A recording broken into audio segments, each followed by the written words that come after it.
Number one. So that is me, locked in a pen in San Diego. And that is a very special red fox from Russia. We're testing whether the fox likes me because it's actually bred to be friendly towards people. And in that moment, I'm really hoping it passes the test. I'm just minding my own business. Exotic pets are weirdly compelling, especially on social media. They're like a glimpse into this alternate reality where we domesticated raccoons instead of cats and dogs. But they're not really domesticated. Animals like cats, dogs, horses, pigs, we bred them for generation after generation to live alongside humans. Exotic pets are hand-raised, but they're basically still wild animals, with maybe one exception.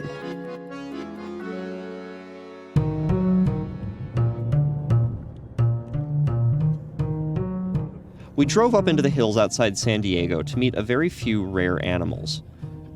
They're foxes that are born without any built-in fear or aggression towards humans. They wag their tails at you, they like treats, they're very curious about you, though they are a little camera shy. There's nothing quite like them. Oh, I got a lick. We're visiting Amy and David Bassett at their Canid Education and Conservation Center. It's sort of an interactive zoo built to introduce the general public to foxes. The Bassetts got them as pets, but not from an exotic pet breeder. They're the result of a nearly 60-year-long Russian science experiment. Victor, sit. Sit. Good fox. Good fox.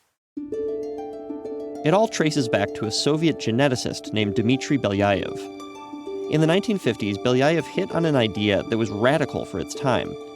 That domesticated animals like dogs are friendly to people because of genes that govern their behavior. Meaning, the process that turned wolves into dogs tens of thousands of years ago was essentially evolution. There were friendliness genes that won out in wolves as they adapted to live alongside humans. These foxes exist because of the way Belyayev tested his idea. In 1959, his team began selectively breeding foxes at the Institute of Cytology and Genetics in remote Novosibirsk, Russia. The criterion was simple. The foxes that showed the least fear or aggression when approached by experimenters were allowed to breed. The less friendly foxes weren't. They selected the next generation of foxes the same way, and the next generation, and the next, for decades. Belyayev died in 1985, but the work continued. And by 2004, nearly 70% of the foxes had reached an elite level of friendliness. By some measures, they had domesticated the fox.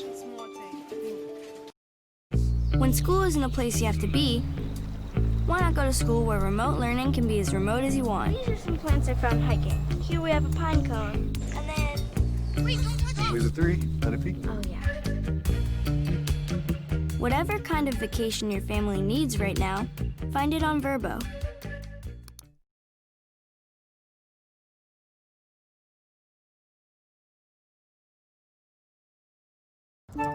Grammarly does more than catch errors.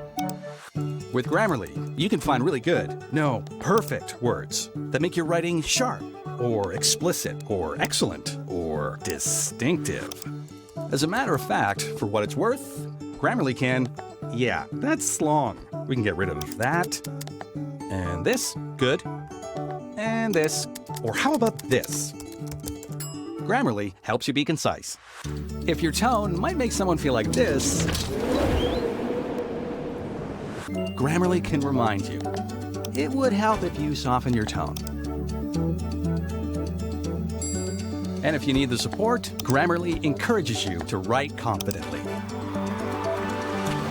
Because the better we all communicate, the better we connect. Grammarly, helping you connect. Go to Grammarly.com and download today.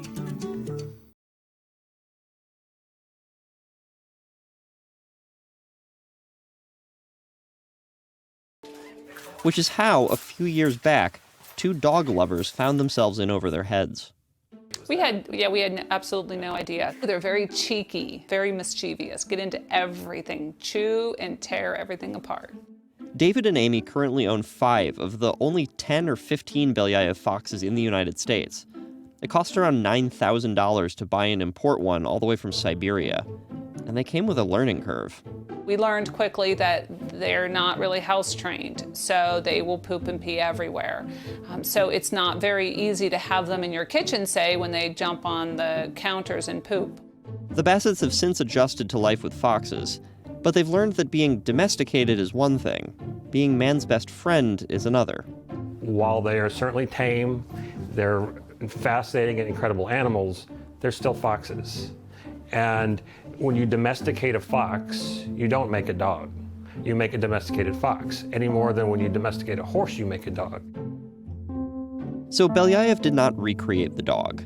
But for anyone studying how wolves evolved into dogs, the foxes might still represent a behavioral stepping stone. They're on a path to doghood, if you like. Clive Wynne is a professor of psychology at Arizona State.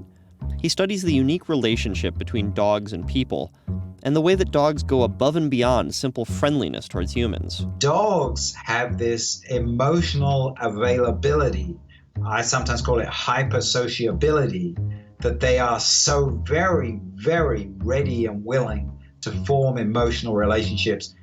According to Clive, at least 14,000 years ago, hypersocial dogs emerged from a population of wild wolves. And no one's really sure how it happened. I mean, that is the million-dollar question, and we don't exactly know.